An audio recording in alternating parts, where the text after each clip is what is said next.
Hello everyone, I hope you're all having a wonderful day today. Welcome back to what I believe is monthly recap number 4 and potentially, and I do mean potentially, the last monthly recap ever. It all kind of depends on what type of news is released for the whole of October before I decide to make another recap.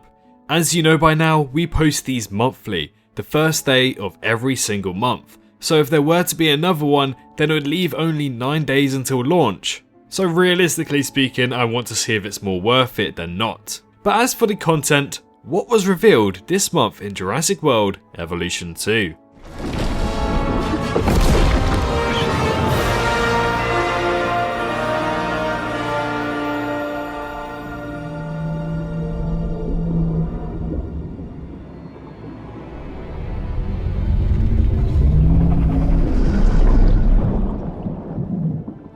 Don't forget to subscribe to the channel as we're getting close to 90,000 subscribers. That's absolutely astonishing and I just want to thank you guys so much yet again. And as for the news, the first video we received from Frontier in the month of September was on the first day of September.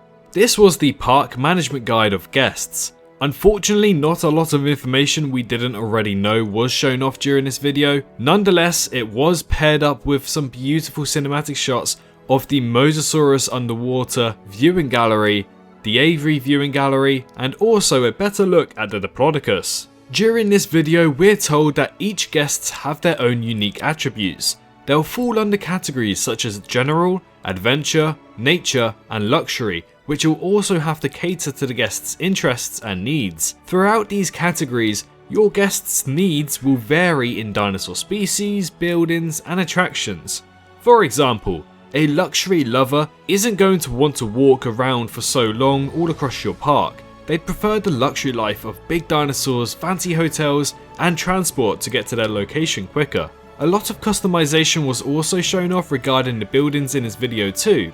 Depending on how you customize your buildings is how your guests will react with their needs. You can also change the style of the buildings to match each other, but also have a taste and a little bit of dab of uniqueness about them.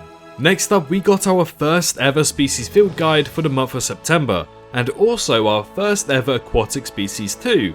This is the Mosasaurus. During the Mosasaurus species field guide, we can see that their water visibility can in fact change from either poor visibility to clear visibility, suggesting you may, but not confirmed, have to clean your Mosasaur tanks. Just like in the pre-order trailer, we can see the Mosasaurus jump out and capture the shark. But a question we were thinking, how else can we top the Mosasaurus species field guide, you may also be asking?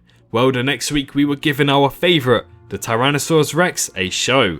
During the species field guide we were shown off 2 T-Rexes, showing off a lovely and playful interaction with one another and also have them both hunt down a ranger vehicle together, simulating Eddie Carr's death scene from the Lost World Jurassic Park.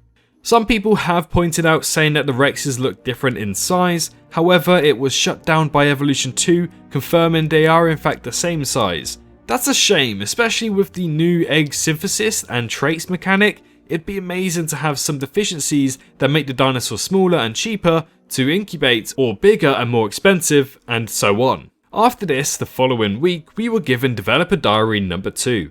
Originally, we thought it might have to do with pack hunting, as it was seemingly teased by Jens Erik, the community manager, on the Reddit a couple days before September began. Looks like we were looking into that just a tad bit too much, and instead we had a dev diary talking about an authentic Jurassic World experience. During this, we get an insight about Evolution 2, and how the developers tried their utmost to make this game feel very, let's say, Jurassic-y. As for the visuals, campaign mode and chaos mode were also shown off, and we get to see the campaign mode of the Arizona section where it seems like you had to capture a Baryonyx, Triceratops, and also some Stegosaurs. This is one of our first looks at the desert gameplay too. Next up, we get an awesome overlook of the newly completed and resurrected Jurassic Park San Diego. In here, we can quite clearly see the visitor center, Jurassic Park Ford Explorer, and the amphitheater, which was exposed quite a lot during this video, especially with the Tyrannosaurus Rex inside it as well. Snowstorms and sandstorms were also produced in this video, but very interestingly, a brand new mosasaur was identified during the process of this video.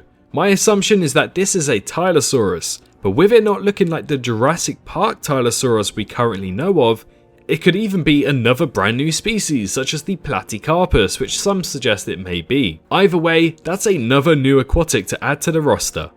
The wonderful James Stant confirms that Claire Dearin, Dr. Wu, Cabot Finch, George Lambert, Isaac Clement and Dr. Dua are all returning from the first game.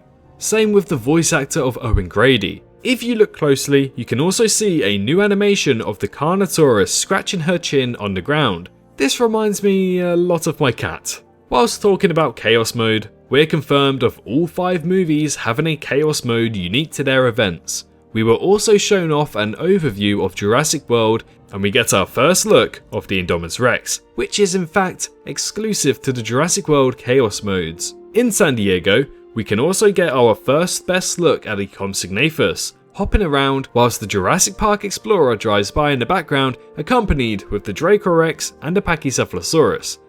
After this dev diary, we reached the last Friday of the month, and thus we were given our monthly update from Jurassic World Evolution 2 in the form of a live stream.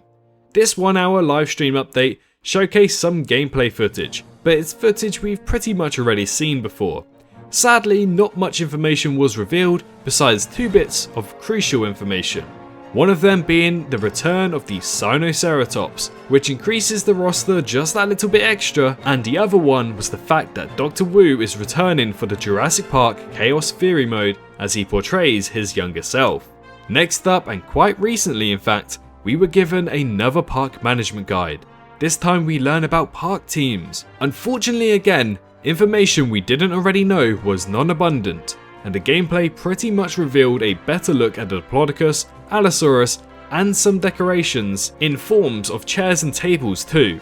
However, there also seems to be 2 theropods walking next to each other in this enclosure. They're currently unnamed and could even be the Ceratosaurus, but at the moment it's too unclear to say what they are. As for videos, that's all we got released to the public this month. However, we have one issue to address. Back during the announcement of Jurassic World Evolution 2, we were told and promised that multiple skins and patterns will be a thing in the sequel. This meant that not just skin colour changes, but skin pattern changes too. I believe we put together as a community roughly 86 possible combinations of skins and patterns per dinosaur. Now, here comes the bad bit of news. What if I were to say that that idea now has been Thanos snapped out of existence? Well, that's true. Unfortunately, it seems like now it's been confirmed again by Frontier, going back on what they previously said, that each dinosaur will have their own singular pattern and won't be able to change that. I know, it sucks, doesn't it? Hopefully 3 is a lucky number this time around and they change their mind again to revert back to the original point. I know for me personally and thousands of others who played the first game, having the option to be able to change different patterns is very important to increase the replayability amongst the players, otherwise it all just feels rather repetitive. Well, I'm sorry to leave you on a sour note, but that's where we have all of the information for the month of September for Jurassic World Evolution 2. Thank you to everyone who did make it this far in the video, and if you did, comment down the word dinosaur, just so I know you're a real one for increasing the watch time. Anyways, thanks so much for watching. If you think I deserve it, do consider pressing that like button and also subscribing for more Jurassic World Evolution 2 content that I promise you will love next month. But for the time being, make sure you're staying safe out there, and all in all, I hope you're having a wonderful day, and I can't wait to see you in the next one. Bye bye.